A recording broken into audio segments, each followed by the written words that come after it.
ரொம்ப நாள் மசூத் அசார் மேலே டார்கெட் வச்சுருந்தாங்க.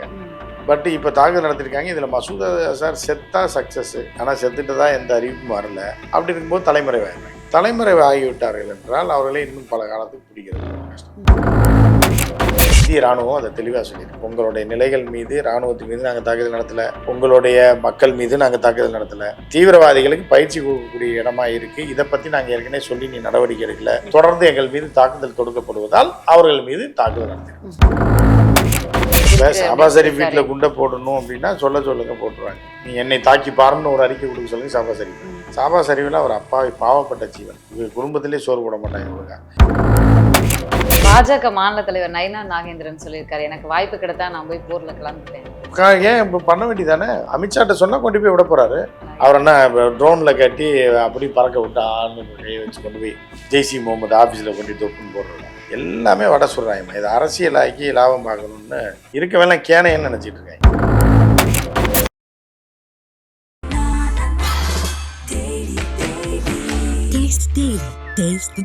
Thipocketoption.com AI ஆப்ஷன்ஸ் ட்ரேடிங் மற்றும் காப்பி ட்ரேடிங் ஆப்ஷன் மட்டும் இல்லாம இன்னும் நிறைய ஃபீச்சர்ஸ் இருக்கு. இனி நிறைய பணம் சம்பாதிக்க ஒரு நல்ல வாய்ப்பு. உடனே ட்ரை பண்ணுங்க. Thipocketoption.com link in description.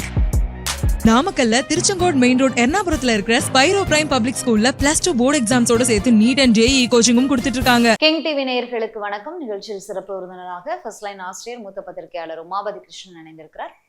வணக்கம் சார். வணக்கம். பதிலடி கொடுக்கலன்னு பேசிக்கிட்டு இருந்தோம். இந்தியா தரமான பதிலடியை கொடுத்துருக்காங்க. 25 நிமிஷத்துல கிட்டத்தட்ட 9 அமைப்புகள் அளிக்கக்கூடிய இடங்களை தாக்கியிருக்காங்க வெற்றிகரமாக. ஆப்ரேஷன் சிந்து, உங்களுடைய முதல் பார்வை என்ன? ஆப்ரேஷன் சிந்து அப்படின்றது என்ன அப்படின்னா, இந்த தாக்குதல் ஒரு சிந்துபாத் கதை மாதிரி நின்றுட்டு இருந்துச்சு. ஏன்னா போய்கிட்டே இருந்துச்சு. இன்னைக்கு நடக்குமா, நாளைக்கு நடக்குமா, பதிலடி பயங்கரமா இருக்கும், அப்படி இருக்கும் இப்படி இருக்குன்னு சொல்லிட்டு இருந்தாங்க. ஆனால் அது எப்போன்றது தெரியாமல் இருந்தது. அது இப்போ நடந்திருக்கு. இப்போ டைட்டில் வைக்கிறதுல நம்ம ஆட்கள் பயங்கரமான ஆட்கள். சென்டிமெண்ட்டாக இது எப்படி சென்டிமெண்ட்டாக கொண்டு போகலாம். இப்போ நீங்களே இப்போ ஒரு டிஸ்கஷன் உங்கள் ஓனரு இவங்கெல்லாம் உட்காந்து பண்ணுறீங்களே, எப்படி இந்த ப்ரோக்ராமை கொண்டு போகலாம் அப்படிங்கும்போது ஒருத்தர் ஒரு கருத்து சொல்லுவாங்க. என்ன டைட்டில் வைக்கலாம், எத்தனை மணிக்கு இந்த நிகழ்ச்சியை போடலாம், யார்கிட்ட போயிட்டு இருக்கலாம், எல்லாம் டிஸ்கஸ் பண்ணுவீங்களா. இதே மாதிரி தான் எல்லா இடத்துலையும் அங்கே டிசைட் பண்ணோன்னா சென்டிமெண்ட்டாகவும் இருக்கணும், உமன் சென்டிமெண்ட்டாகவும் இருக்கணும், இதாகவும் இருக்கணும். ஏன்னா 26 பேர் கொல்லப்பட்டிருக்காங்க. இதில் பல பெண்கள் தாலி, பெண்கள் சாகலை, அவர்கள் பூவையும் பொட்டையும் இழந்திருக்காங்கன்னு நம்ம ஊரில் சொல்லுவாங்க. அவங்க பூ வைக்க மாட்டாங்க, நார்த் இந்தியாவில் பொட்டு வைப்பாங்க. ஸோ பொட்டை இழந்திருக்கிறார்கள் அப்படின்னாலே கணவனை இழந்திருக்கிறார்கள். அந்த இதுக்கு பழிவாங்கும் விதமாக அந்த பொட்டு பழிவாங்கிற மாதிரி அந்த பேரை சிந்தூரின்னு வச்சுருக்காங்க. வச்சுட்டு ஒரு 9 இடத்துல ஆக்கிரமிப்பு காஷ்மீர் பகுதியில் ஒரு 4-5 இடத்துலையும், 6 இடத்துல தான் தாக்கல் நடந்திருக்காங்க. ஆக்கிரமிப்பு காஷ்மீர் 4 இடத்துலையும், பஞ்சாப் மாகாணம் எங்கே, பாகிஸ்தானில் இருக்க பஞ்சாப் மாகாணத்தில் இந்தியா பார்டரில் நம்ம பஞ்சாபுக்கு எல்லையில் இருக்கக்கூடிய 2 ஊரில் குண்டு போட்டிருக்காங்க. இதில் ஒரு இடத்துல தான் ஜெய்சி முகமது அப்படின்ற இயக்கத்தோட தலைவர் மசூத் அசார் குடியிருப்பதாகவும் அங்கே தான் ஆஃபீஸ் இயங்கி வந்ததாகவும் அந்த இடத்தின் மீதும் தாக்குதல் நடத்தியிருக்காங்க. ரொம்ப நாள் மசூத் அசார் மேலே டார்கெட் வச்சுருந்தாங்க. பட் இப்போ தாக்குதல் நடத்தியிருக்காங்க. இதில் மசூத் அசார் செத்தா சக்ஸஸ்ஸு, சாகலைன்னா அங்கேருந்து ஓடி போயிடுவாங்கல்ல வேற ஒரு இடத்துக்கு. கண்டிப்பா அது என்ன நடந்துச்சுன்றது பாகிஸ்தான் அரசு தான் சொல்லணும், செத்துட்டாரா இல்லையா. அவருடைய குடும்பத்தை சேர்ந்த 10 நபர்கள் அங்க உயிரிழந்திருக்காங்க. ஆனா அவர் கொல்லப்படலை அப்படின்னு பிபிசி செய்தி அறிக்கையில செய்தி வெளியாகிருக்கு. இன்னும் கொல்லப்பட வேண்டியவன் சம்பவத்தை செய்யறவன் தான் கொல்லணுமே தவிர அவன் குடும்பத்துல இருக்கவன் செத்து போனாலும் நமக்கு எந்த பிரச்சனை இல்ல. அவர் அங்கதான் தங்கி இருந்தாரு, அவரை நோக்கி தான் அட்டாக் பண்ணிருக்கலாம். ஒருவேளை தூக்கத்துல இருந்துச்சு ஓடிட்டாங்களா என்னன்னு தெரியல. ஆனால் மசூத் அசார் இறந்து விட்டதாக பாகிஸ்தான் அரசு உறுதி செய்யலை, அந்த ஏரியா மக்களும் உறுதி செய்யலை. ஆனால் மசூத் அசார் அவன் தீவிரவாதிகள்லாம் ஒரு இடத்துல தங்க மாட்டாங்க, ஒரு வீட்டில் இருக்க மாட்டாங்க. அதுவும் பாகிஸ்தான்லாம் பார்த்தீங்கன்னா 3 ஒய்ஃப் 4 ஒய்ஃப் இருக்கும் குறைந்தபட்சம். இப்போ நம்ம ஊர் மாதிரிலாம் கிடையாது. வீட்டுக்கு எப்படி 8 மணி ஆனால் தான் ஆகணும், இல்லை ஒரு 10 மணிக்கு சரக்கு போட்டுனாலும் வந்துடுவான், போலீஸ் பிடிச்சிடுவாங்கன்னு சொல்லி வருவாங்க. அங்கெல்லாம் அப்படி கிடையாது. 3-4 மனைவிகள் இருக்கு. ஏன்னா அவர்கள் சட்டத்தில் இடம் இருக்குது. அதனால் இங்கே தங்குவாங்க, அங்கே தங்குவாங்க, ஆஃபீஸ் ஒரு இடத்துல வச்சுருப்பாங்க, ஒரு இடத்துல தீவிரவாதினா ஒரே இடத்துல போர்டு போட்டு மசூத் அசார் இன் அவுட்டுன்னு போர்டு போட்டா இருப்பாங்க. கரெக்டாக கண்டுபிடிச்சி தாக்குதல் நடத்தியிருக்காங்க. பட் ஆனால் மசூத் அசார் செத்துட்டானா இல்லையான்ற தகவல் வரல. இன்னும் அபிஷியலா அறிவிக்கப்படலை. ஒரு பாகிஸ்தான் குடிமக்கள் கூட கொல்லப்படலை. அந்த தீவிரவாத அமைப்புகளை நோக்கி தான் தாக்குதலே நடத்தியிருக்கோம், ரொம்ப திட்டமிட்ட தாக்குதல் இது அப்படின்னு சொல்லி செய்தியாளர் சந்திப்புல பேசினாங்க. இது நம்ம வந்து இந்த காலதாமதம்னு நம்ம மட்டும் இல்ல, நிறைய ஊடகங்கள் பேசியிருந்தாங்க. இந்த காலதாமதத்துக்கான காரணம் இந்த திட்டமிடல் வந்து ரொம்ப சரியா முறையா போயிருக்கு அப்படின்னு பார்த்தோம். இந்திய அரசை பொறுத்தளவுக்கு என்ன நடத்த போகுது, என்ன நடக்கும், ஆக்கிரமிப்பு காஷ்மீரை கைப்பற்ற போதா, இல்லை பாகிஸ்தான் தலைநகரத்தில் இஸ்லாமாபாத் மீது தாக்குதல் நடத்த போதா, இல்லை கராச்சி போர்ட் அடித்து காலி பண்ண போதா அப்படின்லாம் நிறைய எதிர்பார்ப்புகள் பேச்சுகள்லாம் இருந்தது. ஆனால் இப்போ தெளிவாக இந்த தாக்குதலுக்கு அப்புறம் தெரியுது, இந்தியா இத்தனை நாள் பிளான் போட்டது பாகிஸ்தான் இராணுவத்தின் மீதோ பாகிஸ்தான் அரசு மீதோ பாகிஸ்தான் நிலைகள் மீதோ தாக்குதல் நடத்துறதுக்கு இல்லை. யார் தீவிரவாத இயக்கம் தீவிரவாதிகள்னு சொல்லி முடிவாச்சோ அவர்கள் நிலைகளில் தான் தாக்குதல் நடத்துறதுக்கு தான் இத்தனை நாள் கரெக்டாக திட்டம் போட்டிருக்காங்களோ அப்படின்ட்டு. தீவிரவாதிகள் நிலைகள் இன்னைக்கு இந்த தாக்குதலுக்கு அப்புறம் தான் கண்டுபிடிச்சாங்களான்னா இருக்காது. ஏற்கனவே நம்ம உளவு பிரிவு இதெல்லாம் கொடுத்துருக்கோம். இது மசூத் அசார் எங்கே இருக்கா, எங்கே போகிறான், மூமெண்ட் என்ன, எங்கே இருக்கா ஆஃபீஸு. ஏன்னா இப்போ நம்ம இங்கேருந்து தான் தீவிரவாதி அப்படின்னு பார்க்குறோமே தவிர அங்கே மசூத் அசாரை பகுதியில் பொதுக்கூட்டங்களில் பங்கேற்று பேசக்கூடிய ஒரு ஆள், தலைமறைவாக இருக்க ஆள் கிடையாது. பாகிஸ்தானுக்குள்ளே மசூத் அசார் பெரிய தலைவனாக, ஒரு கட்சி தலைவனாக செயல்பட்டு கொண்டு அதே நேரத்தில் இந்தியாவுக்கு எதிரான செயல்பாடுகளில் முக்கிய பங்கு வகிக்கக்கூடிய ஒரு நபராக இருக்காங்க. ஸோ அப்போ வந்து என்னென்னா மசூத் அசார் இருக்கிற இடம் இந்திய ராவுக்கு தெரியும். தெரிஞ்சால் கூட இன்னொரு நாட்டுக்குள்ளே போய் தாக்குதல் எப்படி நடத்த முடியுன்ற ஒரு விஷயம்தான். இதை சாக்காக வைத்து இப்போ தாக்குதல் நடத்தியிருக்கிறாரு. இதிலே மசூத் அசாரை பொறுத்தளவுக்கு தப்பி விட்டால் கஷ்டம்தான். அடுத்து மசூத் அசார் வந்து இன்னி தலைமறைவாயிடுவாங்க. செத்துருந்தா உண்டு, ஆனால் செத்துட்டு தான் எந்த அறிவிப்பும் வரல. அப்படி இருக்கும்போது தலைமறைவாயிடுவாங்க. தலைமறைவு ஆகிவிட்டார்கள் என்றால் அவர்களே இன்னும் பல காலத்துக்கு பிடிக்கிறது கொஞ்சம் கஷ்டம். இல்லை, மசூத் அசார் இவரை சுற்றியே தான் காலையிலேருந்து செய்திகள் வந்து ரொம்ப போயிட்டுருக்கு. இந்தியா வந்து தேடுதல், இவரை கண்டே பிடிச்சாக வேண்டிய ஒரு தேடப்படக்கூடிய ஒரு நபராக பல வருடமாக பின்தொடர்ச்சிருக்கக்கூடிய ஒரு நபர். இந்தியாவுக்கு இவர் செஞ்ச ஹிஸ்ட்ரி இருக்கும்ல சார், இந்தியாவுக்கு எதிராக. மும்பை தாக்குதலுக்கு பின்னாடி மூளையாக செயல்பட்டது மசூத் அசார் தான். நாடாளுமன்ற தாக்குதல்லையும் இருக்காங்க. இப்படி பல இந்தியாவில் நடந்த பல தீவிரவாத தாக்குதல். அதே மாதிரி ஆக்கிரமிப்பு காஷ்மீர்லேருந்து ஆட்களுக்கு பயிற்சி கொடுத்து அனுப்புறது இந்த மசூத் அசாரோட சேர்ந்த முகமது ஜெய்சி முகமது தான் அப்படின்ற தகவல்களும் இந்திய இராணுவ உளவுத்துறைக்கு நல்லா தெரியும். ஸோ அதனால் நீண்ட காலமாக இந்தியாவில் தேடப்படும் குற்றவாளி, ஆனால் பாகிஸ்தானில் ஒரு கட்சி தலைவர் அடைக்கலம் கொடுத்து, ரொம்ப அடைக்கலம் இல்லை, மசூத் அவனோட சொந்த ஊரே பாகிஸ்தான் தான், அடைக்கலம்லாம் கொடுக்கல, அவனோட சொந்த ஊரே பாகிஸ்தான் தான். ஸோ அதனால் வந்து இந்தியா தேடப்படும் குற்றவாளி, ஆனால் எதிரி நாட்டில் இருக்கும்போது பிடிக்க முடியாது. அதனால இதை காரணமாக வைத்து தாக்குதல் நடத்தியிருக்கிறார்கள். நேற்று நைட்டு கூட மசூத் அசாரோடைய இருக்கக்கூடிய இடத்துல, அது வேற இடம், முசாஃபராபாத் பக்கத்தில் இருக்கக்கூடிய ஒரு இடம், இங்கே தாக்குதல் நடத்தியிருக்காங்க. இது எல்லாமே பார்த்தீங்கன்னா எல்லை கோட்டுக்கிட்ட ஆக்கிரமிப்பு காஷ்மீரோட எல்லையில் இருக்க முகாம்கள்னா என்னென்னா, ஒரு இடத்துல பள்ளிவாசலை போட்டு இது பண்ணிட்டாங்க. அது பள்ளிவாசல் கிடையாது. அது வந்து என்ன அப்படின்னா தொழுகக்கூடிய இடம், பெரிய பள்ளிவாசல்லாம் கிடையாது. அது வந்து என்ன அப்படின்னு பார்த்தீங்கன்னா, இந்த மத பாடங்களை சொல்லிக் கொடுக்கக்கூடிய மதரசா, அந்த மதரசாவையும் இவர்கள் தான் நடத்தி கொண்டிருந்தார்கள் அப்படின்ற தகவலை தொடர்ந்து தான் அங்கே வந்து குண்டை போட்டு தீவிரவாதிகள் பல பயிற்சிகளை அந்த இடத்துல தான் எடுத்துக்கிட்டு இருந்தாங்க. அது ஒரு மிகப்பெரும் இடம், 100 கோடி பட்ஜெட்ல. அதெல்லாமே நீங்கள் வந்து கம்பி கட்டுற கதை பூரா மீடியா கட்டுற கதை. நீங்கள் காலையில் டிவி சேனல்லாம் பார்த்துட்டு வந்திருப்பீங்க. அவர்கள் கட்டக்கூடிய அவன் கம்பி கட்டி விட்டுருவான். இது நடந்துச்சுன்னுவா, ரஃபேல் விமானம் போச்சுன்னுவான், அதில் வந்து 2 வகையான குண்டு போட்டாங்கன்னுவான், என்னென்னமோ விட்டு ஆற்றுவாங்க, ஃபோனை போடுவாங்க. வீட்டில் மறைந்திருந்த முன்னாள் இராணுவ வீரர்கள் இருப்பாங்க, இராணுவ அதிகாரிகள் இருப்பாங்க. எல்லாரையும் நான் சொல்லலை. அதில் 95% வந்து இந்த தேசத்துக்காக பாடுபட்டவங்க. ஒரு 5% இதை வச்சு கட்சியில் சேர்ந்துடலாமான்னு ஒரு கும்பல் இருக்கும். அவங்ககிட்ட ஃபோனை போடுவாங்க, அவர்களை வர வச்சு டிபேட் பண்ணுவான். அவன் ஒருத்தன் சொல்லுவான், நான் நேரடியாக குண்டை என்கிட்ட கொடுங்க, நான் கட்டி போய் நாங்கள் குதிச்சிடறேன். எங்கே போய் குதிப்பா, சாக்கடை இல்லையா, அப்படின்ற மாதிரி லூசு. பாஜக மாநில தலைவர் நயினா நாகேந்திரன் சொல்லியிருக்காரு, எனக்கு வாய்ப்பு கிடைத்தா நான் போய் போர்ல கலந்துப்பேன் அப்படின்னு. ஏன் இப்போ பண்ண வேண்டியதானே? அமித்ஷாட்ட சொன்னா கொண்டு போய் விட போறாரு. ஏன் அவருக்கு என்ன பிரச்சனை? இப்போ போறேன்னு சொல்லுங்க, வர சொல்லுங்க, நம்மளே கொண்டு போய் விட்டு வருவோம். சொல்லிட்டாரு சார் பிரஸ் மீட்ல. என்ன சொல்லிருக்காரு? எனக்கு வாய்ப்பு கிடைச்சா நான் போறதுக்கு ரெடியா இருக்கேன். ஆமாம்மா, ஒரு தேசத்துக்காக அவர் போறேன் அப்படின்றாரு. அவருக்கு வாய்ப்பு ஏன் நம்ம உருவாக்கி தருவோன்ற, நான் பண்ணி தரேன்மா. அது சொல்லுங்கம்மா, நான் கொண்டு போய் உள்துறையில விட்டு வரேன். இது எவ்வளவு பெரிய பெருமை தெரியுமா நமக்கு? ஒரு கட்சியோட மாநில தலைவர் எல்லையில போய் போராடி உயிர் நீர்க்க தயாரா இருக்கேன் அப்படிங்கும்போது இதை விட ஒரு தேசபக்தி என்னமா வேணும்? ஏன் அமித்ஷா அவரை எடுக்க மாட்டாரு? அவர் சொன்னாராம் அமித்ஷா, இங்கே சொன்னா அவருக்கு தெரியாது. நான் அமித்ஷாக்கு தமிழ் தெரியாது, இங்கே ப்ரெஸ் மீட்ல சொல்லி எந்த பிரயோஜனம் இல்லை. ஹிந்தியில ப்ரெஸ் மீட் வைக்கணும், இல்லைன்னா அமித்ஷா அவர்கிட்ட அப்பாயின்மெண்ட் வாங்கி நேராக போய் ஜி நான் போறேன் ஜி அடுத்த தாக்குதல்ல. ஆர்மிக்காரனே அனுப்பலையா, ட்ரோனை வெறும் ட்ரோன் தான் போயிருக்கு, குண்டு போயிருக்கு. இவர் எங்கேயோ ட்ரோன்ல கட்டி இறக்குறதா? யார இப்போ நீங்கள் சொன்னீங்களே ஒருத்தர், அவர் என்ன ட்ரோன்ல கட்டி அப்படி பறக்க விட்டு ஆள்னு கையை வச்சு கொண்டு போய் ஜெய்சி முகமது ஆஃபீஸில் கொண்டு தொப்புன்னு போடுறதா? நாம் எல்லாமே வட சொல்கிறாங்கம்மா. இதை அரசியலாக்கி லாபம் பார்க்கணுன்னு இருக்கவெல்லாம் கேனைன்னு நினச்சிட்டு இருக்காங்க. ஆர்மி சண்டை போடுறது, Indian army, Indian navy, Indian air force plan பண்ணி இராணுவ தளபதிகள் உட்காந்து யோசிச்சு எப்படி தாக்கலாம், என்ன தாக்கலாம், சர்வதேச அளவில் ஜெய்சங்கர் போய் ஆஃபீஸாக பேச்சுவார்த்தை நடத்துகிறாரு.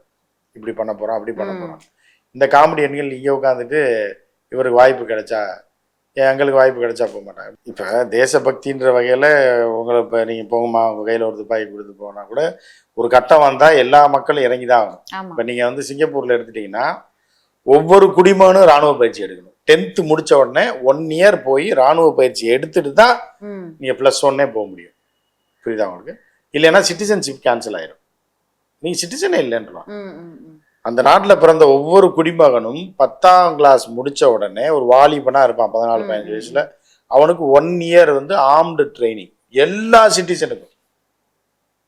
ஏன்னா அங்கே தனியாக இராணுவம் வச்சு இது பண்ண முடியாது. எல்லாத்துக்கும் பயிற்சி கொடுக்கக்கூடிய ஒரு வித்தியாசமான ஒரு நாடுகள்லாம் இருக்குது இந்த உலகத்தில். ஓகே சார், இந்த மாதிரி எல்லாம் போகலாம். நீங்கள் நினைச்சாலும் போகலாம், இந்த யார் வேணாலும் போகலாம். ஆனால் தமிழிசை, யார் நயினார், இவரெல்லாம் காமெடி பீஸு. இவி அப்படின்னு கொண்டு போய் இவங்களை வச்சு என்ன சட்னி அரைக்க விடுறதா? தமிழிசையெல்லாம் கூப்பிட்டு போய் துவையல் அரைச்சி கொடுப்பா மத்தியானம் இராணுவ வீரர்களுக்கு சாப்பாட்டுக்கு அப்படின்னு ஆக்க முடியும். காமெடி பேசுவீங்க. அதாவது சீரியஸாக ஒரு விஷயம் போயிட்டு இருக்கு. ஒரு நாட்டோட தாக்குதல் ராத்திரியாக போய் சத்தம் இல்லாமல் 1:30 மணிக்கு 6 இடத்துல குண்டை போட்டுருக்காங்க. 1:05 to 1:30 வரைக்கும் அப்படின்னு சொல்லியிருக்காங்க. தாக்குதல் நடத்தியிருக்காங்க. தாக்குதல் நடத்திட்டு காலையில் வெளியுறவுத்துறை துணை செயலாளர் விக்ரம் கொடுத்துருக்காரு பேட்டி. அவர் ஒரு இடத்துல கூட ரஃபேல் விமானம் போச்சுன்னு சொல்லலை. ஆனால் இவங்க காலைல 6 மணிலேருந்து லைவ் பண்ணுறாங்க. உங்கள் ஆட்கள் டிவியில் 6 மணியில் ரஃபேல் போச்சுன்றான். ஏதோ என்னென்னமோ குண்டு பேர்லாம் சொல்கிறான். அந்த குண்டை தான் யுக்ரைன் யூஸ் பண்ணுச்சுன்றான். அதை கொண்டு போய் தான் போட்டாங்கன்றான். கடைசியில் ரஃபேல் விமானத்தை ஸ்டார்ட் பண்ணவே இல்லைன்றாங்க ராணுவம். சீனா கொடுத்த ஆடம்ஸ் ஃபெயிலியர் ஆயிடுச்சு அப்படின்றான். அது பண்ணுறான். அவன் திருப்பி தாக்குதல் நடத்துனான்றான். அவன் ரஃபேலை சுட்டு வீழ்த்திட்டான்றான். மாற்றி மாற்றி சொல்லிடுறாங்க. ரைட்டு, இந்த மீடியாக்காரங்க, அது டிவி, குறிப்பாக டிவி மீடியாவில் லைவ்ன்ற பேரில் வச்சு ஃபோனை போட்டு வந்தவன் தூக்கிட்டு இருந்த முன்னாள் இராணுவ அதிகாரி இராணுவத்தில் இருந்தீங்களான்னு கிடைச்சா போதும். இப்போ ஆள் அவ்வளோ வாண்டட் இருக்கு மீடியாவில். இராணுவத்தில் இருந்தேன்னு மட்டும் யாரும் இப்போ வெளியிலே சொல்றது இல்லை. ஃபோனை போட்டுறாங்க. நடந்தது என்னன்னு அவங்களுக்கு தானே சார் ஓரளவுக்கு கணிச்சு சொல்லக்கூடிய நபர்கள். ஏமா இராணுவத்தில் சில பேர் நல்லா தெரிஞ்சுங்க, இராணுவத்தில் இருப்பாங்க. அந்த பயிற்சியை இராணுவத்தில் என்ன மாதிரியான பயிற்சி கொடுப்பாங்க, என்ன மாதிரியான தாக்குதல் யுக்தியை கொடுப்பாங்க, கையாளுவாங்க. இந்த விமானத்தை நீங்க எப்படி ஓட்டுவீங்க, ரஃபேலுக்கும் சுகாய்க்கும் உள்ள வித்தியாசம் என்ன, சூரிய கிரனுக்கும் ரஃபேலுக்கும் உள்ள வித்தியாசம் என்ன, அதை எதுக்கு பயன்படுத்தலாம், இதை எதுக்கு பயன்படுத்தலாம், இந்த ராக்கெட் எப்படி போகும், அந்த ராக்கெட் எப்படி போகும், இப்படின்னு பேசினா பரவாயில்ல. கரண்ட்லேயே இருக்க மாட்டாங்க. ரிட்டையர்ட் ஆகி 20 வருஷம் ஆயிருக்கும். புரியுதா? ஆனால் வேலை பார்த்தது சைனா பார்டர்லையா இருக்கும். ஆனால் ஆக்கிரமிப்பு காஷ்மீரை பற்றி 2 மணி நேரம் பேசுவாங்க. பேசுகிறத பற்றி தப்பு இல்லை. அந்த இதில் இருந்தும் இப்படி இருக்கலான்னு அப்படி பேசுகிறத பற்றி இல்லை. நான் இப்போ என்னைய அனுப்பிவிட்டா, நான் போனேன்னா அப்படின்னா அவன் டுபாக்கூர்னு அர்த்தம். ஆகப்பெரும் டுபாக்கூர் ஏதாவது கட்சியில் சேர்றதுக்கு, பிஜேபியில் பதவி வாங்குறதுக்கு பிளான் பண்ணுறான்னு அர்த்தம். ஓகே, காலையில் ப்ரெஸ் மீட்லேயே தெளிவாக சொல்லிட்டாங்க. ஒரு குடிமக்கள் கூட நாங்கள் தாக்கலை, குடிமக்கள் வாழ்கிற பகுதியை நாங்கள் ஒட்டி அட்டாக்கே பண்ணல, தீவிரவாத அமைப்புகளை நோக்கி தான் தாக்குதல்னு தெளிவாக சொல்லியிருக்காங்க. ஆனால் பாகிஸ்தான் பிரதமர் ஷபாஸ் ஷரீப் ஷாபாஸ் சொல்லும்போது ஷரீஃப் 5 இடங்கள்ல பாகிஸ்தான்ல கோழைத்தனமான தாக்குதலை இந்தியா நடத்தி இருக்கு. அப்புறம் அவன் என்னம்மா எதிராளி வந்து வீரத்தனமா இந்தியா தாக்குதல் நடத்தினாம சொல்லுவான்.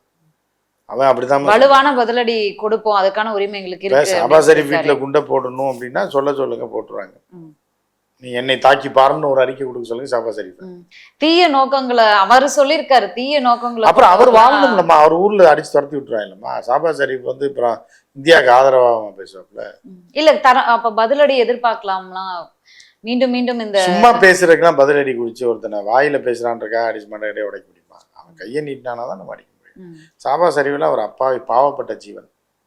குடும்பத்திலே சோறு போட மாட்டாங்க ஒழுங்கா. இப்போ அங்கே வேற நல்ல ஸ்திரத்தன்மையான அரசியல் கட்சி அரசியல்வாதி இல்லாதனால இடைப்பட்ட ஒரு அதிபராக கூட்டணி ஆச்சு, மெஜாரிட்டி கிடையாது, ஏதோ ஓட்டிகிட்டு இருக்காங்க. நீ அவரை போய் அடிக்க சொல்றீங்க, செத்த பாம்பை போய். நைட்டு வந்து தாக்குதல் நடத்திருக்காங்க. இது போர் கிடையாது, நல்ல ஒன்று தாக்குதல் நிலைகள் மீது, அதாவது தீவிரவாதிகளுக்கு பயிற்சி கொடுக்கப்படுவதாக சொல்லப்படக்கூடிய இந்திய இராணுவ உளவு பிரிவும் ராவும் கொடுத்த தகவலின் அடிப்படையில் இடங்களை ஐடென்டிஃபை பண்ணி யார் எப்போ இருப்பான்றதெல்லாம் ஒரு அளவுக்கு ஜட்ஜ் பண்ணி ஒரு பிளான் பண்ணி நம்மளுடைய ஆக்கிரமிப்பு காஷ்மீர் பகுதியில் ஒரு 4 இடத்துலையும் அதை ஒட்டிய பஞ்சாப் பகுதியில், அங்கே உள்ள பஞ்சாப் இங்கே உள்ள பஞ்சாப் இல்லை, அங்கே உள்ள பஞ்சாப் இங்கேயும் இந்த பக்கம் இந்த பஞ்சாப், அந்த பார்டர்லையும் ஒரு 100 கிலோமீட்டர் 50 கிலோமீட்டர் 200 கிலோமீட்டர் இந்த அளவுல தான் தாக்குதல் நடந்திருக்கு. பாகிஸ்தான் உள்ளுக்குள்ள போய் சிந்து மாகாணத்திலேயோ ஸ்வாட் பள்ளத்தாக்குலையோ அந்த பக்கம் பலுச்சிஸ்தான்லேயோ இங்கே வந்து கராச்சியிலையோ கராச்சி நகரத்திலேயோ இஸ்லாமாபாத் நகரத்திலேயோ தாக்குதல் நடத்தலை. இந்திய இராணுவம் அதை தெளிவாக சொல்லியிருக்கு. உங்களுடைய நிலைகள் மீது இராணுவத்தின் மீது நாங்கள் தாக்குதல் நடத்தலை, உங்களுடைய மக்கள் மீது நாங்கள் தாக்குதல் நடத்தலை, தீவிரவாதிகளுக்கு பயிற்சி கொடுக்கக்கூடிய இடமா இருக்கு, இதை பற்றி நாங்கள் ஏற்கனவே சொல்லி நீ நடவடிக்கை எடுக்கல, தொடர்ந்து எங்கள் மீது தாக்குதல் தொடுக்கப்படுவதால் அவர்கள் மீது தாக்குதல் நடத்திருக்கு. இதுக்கு எந்த பதிலுமே பாகிஸ்தான் சொல்ல முடியாது. ஓகே, குடியரசுத் தலைவர் திரௌபதி முர்மு, துணை குடியரசுத் தலைவர் பிரதமர் மோடிக்கும் பாதுகாப்பு வந்து ரொம்ப அதிகரிக்கப்பட்டிருக்கு. விஜய்க்கே பாதுகாப்பு கொடுத்துருக்காங்க. ஆமா, நம்ம காமெடி பண்ண விஜய்க்கே வந்து XYZ அண்ணாமலைக்கே YZன்னு போட்டிருக்காங்க. பிரதமருக்கும் ஜனாதிபதிக்கும் பாதுகாப்பு போட மாட்டாங்களா? ஜனாதிபதி அந்த வீட்டை விட்டே வரமாட்டான். அந்த அம்மா எங்கே போகுது அதுக்கு பாதுகாப்பு? ஜிக்கு பக்கத்துலைக்கு பாயாசம் கேட்குற மாதிரி தான் இது. ஜனாதிபதி பாதுகாப்பு போடுங்கன்னு துணை ஜனாதிபதியும் கூட இருப்பார். இந்த அவருக்கு 2 போலீஸை போட்டு விடுங்கன்ற மாதிரி தான். ஏன்னா ராக்கெட் டிக்கெட் தலையில் விழுந்துச்சுன்னா என்ன, அவங்க வெளியே வர மாட்டாங்க. எந்த நாட்டு எந்த போர்லேயும் 2 வருஷமாக போர் நடந்துக்கிட்டு இருக்கு. யாருக்கு? ரஷ்யாவுக்கும் உக்ரைனுக்கும். ஜெலன்ஸ்கி ஜாலியாக தான் சுற்றிட்டு இருக்காங்க ஊரா. அவங்க என்ன பாதுகாப்பு விட்டாங்க? ஏன்னா கொல்ல மாட்டாங்க.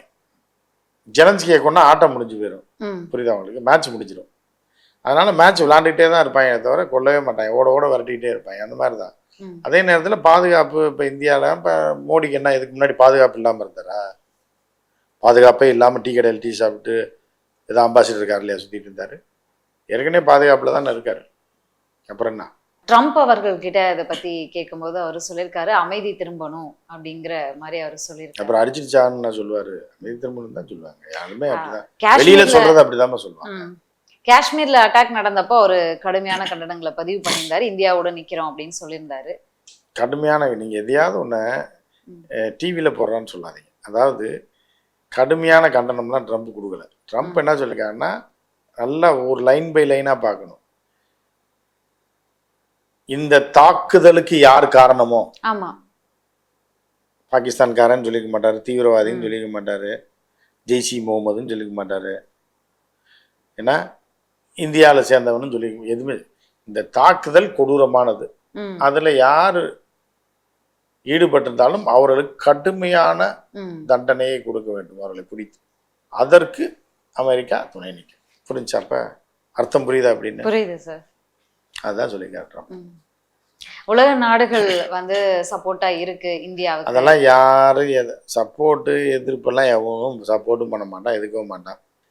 நமக்கு வந்து தீவிரவாத தாக்குதல் நடந்திருக்கு எங்கன்னு சொல்லி நம்ம ஊரா போய் எல்லார்ட்டையும் சொல்கிறோம், வந்திருக்கேன் நாங்கள் திருப்பி நாங்கள் விட மாட்டோம்னா நீங்கள் பண்ணுங்க, உங்களுக்கு இவ்வளோ பிரச்சனை இருக்கும்போது நீங்கள் பண்ணுங்கன்னு சொல்லி ஒரு லாபி பண்ணி ஜெய்சங்கர் எல்லா நாட்டிலையும் பேசிட்டு வந்தார். பண்ணுங்க, அப்புறம் உங்களுக்கு அடிச்சிட்டான்னா அப்புறம் நீங்கள் அடிக்காமல் இருப்பீங்களான்னு ஒரு நியாயத்துக்கு போய் சொல்லிட்டு இப்போ தாக்குதல் நடத்தியிருக்காங்க. இது வந்து ஒரு எப்படின்னா ஒரு லாபி, இது சர்வதேச அளவில் அரசியல் லாபி. அதை கரெக்டாக இந்தியா செஞ்சு யாரும் நமக்கு எதிராக பேசிடாத அளவுக்கு ஒரு ஒரு ஒரு லாபியை பண்ணி வச்சுட்டு இந்த தாக்குதலை நடத்துருக்கு. இது வரவேற்கத்தக்க விஷயம் தான். ஓகே. லஷ்கர் அமைப்புடைய முருட்கே தலைமையகம் அதுவுமே முழுமையா அழிக்கப்பட்டிருக்கு அப்படின்னு ஜெய்ஷ் இ முகமது இது எல்லாமே லிஸ்ட்ல இருக்கிறது. ஓகே. அந்த தலைமையகம்லாம் அழிப்பு அப்படின்னு சொன்னா அந்த அதனால 10-14 மாடிக்கு எல்ஐசி பில்டிங் அம்மா கட்டி வச்சிருக்கான் தலைமையகத்துக்கு. அவன் ஒரு குடிசை குப்பத்துல கிடக்கான், ஓட்டு வீடு அது. அதான் அவனோட ஜெய்ஷ் இ முகமதோட தலைமையகம்ன்றது. ஒரு சின்ன கொலா கட்டின ஒரு பள்ளிவாசல், அதுலேயே அவன் படுத்திருக்கான். அவன் குடும்பம் 10 பேர் படுத்திருக்காங்க. அதில் கொண்டு குண்டை போட்டேன். நீங்கள் தலைமையாக வந்தோடனே ஏதோ பென்டகன் நினச்சிடாதீங்க. பென்டகன்னு எல்ஐசி பில்டிங் மாதிரி கூட இருக்காது. ஓட்டு வீடு அது, புரியுத, சின்ன வீடு. அதில் அதுதான் அவங்க தலைமையகம். அதில் இருந்தால் இவ்வளோ வேலையை செய்கிறாங்க, புரியுதா? இப்போ அதை தாக்கியிருக்காங்கன்றப்ப நல்ல விஷயம் தானே. இனி இந்தியா ரொம்ப உஷாரா இருக்க வேண்டிய நேரமா சார்? பதிலடி தாக்குதல் எந்த நேரம் வேணாலும் வரலாம் அப்படிங்கிற இனி இல்லை, நேற்று இல்லை, நாளைக்கு இல்லை. எப்போவுமே ஒரு நாடுன்றது உஷாராக தான் இருக்கும், உஷாராக தான் இருக்கணும், உஷாராக தான் இருக்க. அதுதான் முக்கியம். அதனால எப்பவுமே உஷாரா இருக்கணும் அப்படின்றது முக்கியம் தான். ஓகே. இந்த நேரத்துல இந்த பதில் தாக்குதல்ல இவ்வளவு கோஆர்டினேஷனோட எல்லா அமைப்புகளும் உளவுத்துறையில இருந்து எல்லாருமே கோஆர்டினேஷனோட இவ்வளவு சிறப்பா ஒரு தாக்குதலை நடத்தியிருக்காங்க. ஆனா இந்த கோஆர்டினேஷன் ஏன் இந்த பஹல்காம்ல தாக்குதல் நம்ம மக்கள் மீது நடந்தப்போ இல்ல, அங்க ஏன் ராணுவ வீரர்கள் இல்ல, அங்க ஏன் கோஆர்டினேஷன் இங்க மிஸ் ஆச்சு அப்படிங்கிற ஒரு விமர்சனமும் இந்த நேரத்துல. அதாவது இவங்க என்ன தாக்குதல் பண்ணாலும் ரைட், இதெல்லாம் ராணுவ வீரர்கள், நம்ம அதிகாரிகள், நம்ம சயின்டிஸ்ட் அவர்களுடைய கைங்கரியம் தான் இந்த தாக்குதல்ல இந்த இது பண்ணலாம், பாராட்டுக்கள். ஆனா அரசியல்வாதிகள் போடக்கூடிய திட்டங்கள் தப்புன்றது தான் பகல்காம் காட்டுது, புரியுதா? அதுதான் வித்தியாசம் ரெண்டு. ஓகே. நாடு முழுக்க இந்த ராணுவ ஒத்திகையும் நடைபெற்றுட்டு வருது. இது எதற்காக சார்? அங்க ஃபைட் பண்ணிட்டு இருக்காங்க அப்படிங்கும்போது இது எந்த அளவுக்கு இது ஒவ்வொரு முறையும் இந்த மாதிரியான செயல்பாடுகள் தான் நடக்குமா? இது ஒவ்வொரு அரசு முடிவு பண்றது. இந்த அரசு ஒரு திறமையான, மிக பயங்கரமான, வருவதை முன்கூட்டியே கணிக்கக்கூடிய, ஏன்னா இந்த இந்திய மக்களை பெரிய அளவில் பாதுகாக்கக்கூடிய ஒரு அரசாக இருக்குன்றது எல்லாருக்குமே தெரியும். அதனால் இப்போ பாகிஸ்தான் அடித்தா இந்த 244 இடத்துல தான் அடிப்பான்னு சொல்லி இவங்க ஒரு கணக்கு போடுறாங்க. அதனால் இந்த 244 இடங்கள்ல முக்கியமான இடங்களாக போட்டு மக்களுக்கு பயிற்சி கொடுக்குறேன். எப்படி ஓடுறது, எப்படி கடல் கடியில் ஒளியிறது, புரியுதா அவங்களுக்கு? எப்படின்னு சொல்லி சில ஃபார்மாலிட்டி, கடலுக்கு அடியில் போய் எப்படி படுக்கிறது, அடுப்படிக்குள்ளே எப்படி போய் ஒளிகிறது அப்படின்றது குறித்து அவர்கள். ஏன்னா குண்டு போட்டானா அடுப்படிக்குள்ளே போனால் நீங்கள் பொழைச்சிக்கலாம், கடலுக்கு அடியில் போயிட்டீங்கன்னா குண்டு விழுந்தாலும் கட்டில் தாங்கிடும், அடியில் நீங்கள் தப்பிச்சுக்கலாம் அப்படின்ற மாதிரி சில பாதுகாப்பு நடைமுறைகளை அவங்க சொல்லிக் கொடுக்குறாங்க. சொல்லிக் கொடுத்து சில பகுதிகளெலாம் குறிப்பிட்ட இப்போ என்னன்னா எதிரி நாடு அப்படின்னா நியூக்ளியர் இதில் போடுவோம், அட்டாமிக் எனர்ஜி கிரியேட் பண்ணுற இடத்துல போடுவோம், இராணுவ முகாம் பக்கத்தில் போடுவோம், பக்கத்தில் இருக்கிற நகரங்களில் போடுன்ற மாதிரி ஐடென்டிஃபை பண்ணி இவங்களாம் ஒரு கணக்கு போடுறாங்க. அவன் எதையும் போட போகிறது இல்லைன்றது வேறு விஷயம். அவன் எதுவுமே குண்டு போகிறது இல்லை, ஏன்னா அவன் வீக்காக இருக்கான், அவன்கிட்ட குண்டே கிடையாது. அவ்வளோ தூரம் அங்கேருந்து அடித்து சென்னையில் இருக்கக்கூடிய ஏர்போர்ட்டை அடித்து, இல்லைன்னா இதில் நம்ம கல்பாக்கு அணுமின் நிலையத்தை எய்ம் பண்ணி பாகிஸ்தான் பிரதமர் அடிச்சு ரொம்ப கோவப்பட்டு பேசியிருக்காரு சார். பதிலடி ரொம்ப கடுமையானதா இருக்கும் இந்தியாவுடைய இந்த கோழைத்தனமான தாக்குதலுக்கு அப்படின்னு சொல்லி. இல்ல அப்படின்னு ஒரு கணக்கு, அதாவது பேசலாம், வாயில பேசிட்டு ஓடி போயிடுவாங்க, புரியுதா? இல்ல நம்ம பிரதமர் அவர்களும் பீகார்ல எல்லாம் பேசினாரு தேர்தல் பிரச்சாரங்கள்ல. அவரை ஏமா இழுக்கிறீங்க? நல்ல மனுஷன் எல்லா இடங்களையும் பண்ணிருக்காரு, சொன்ன மாதிரி பண்ணிருக்காரு. அதுதான் பயங்கரமான தாக்குதல் எல்லாம் பண்ணிருக்காருல 10 நாள் கழிச்சு. நானும் இப்ப நீங்க பிரதமரை போட்டு இழுக்கிறீங்க, அவரை விட்டுருங்க. அப்புறம் அவர் பேசுகிறாரு, அவர் பீகாரில் பேசுகிறாரு, உத்தரப்பிரதேசில் அடுத்து பேசுவார், அங்கே பேசுவார். இப்போ உத்தரப்பிரதேசெல்லாம் ப்ராக்டிஸ் கொடுத்துருக்காங்க தப்பிக்கிறது எப்படின்னு, புரியுதா? ஸோ அந்த மாதிரி அது இராணுவ நடவடிக்கையை உள்துறை அமைச்சகம் செய்யுது. உள்துறை செயலாளர் தான் பேசியிருக்காரு, தேசிய நாட்டோடைய உள்துறை செயலாளர். எல்லா உள்துறை செயலாளரையும் கூப்பிட்டு எங்கெங்கே நீ இது கொடுக்கணும், பயிற்சி கொடுக்கணும்லாம் பேசிட்டு தான் நேற்று அடிச்சிருக்காங்க நைட்டு. இப்போ பாகிஸ்தான்காரன் பார்க்குறான், எதுக்கு வெட்டியா அவன் அங்கேருந்து பார்ப்பான், என்கிட்ட ஒன்றுமே இல்லை, எதுக்கு வெட்டியா ஏதோ பண்ணுறாங்க வர அப்படின்ற மாதிரி அவர்கள் நினைச்சுக்கொண்டு. நன்றி சார், நன்றி. என்னென்ன அப்டேட் வருது அப்படிங்கிறத பார்த்து மீண்டும் அடுத்தடுத்து பார்க்கலாம். நன்றி.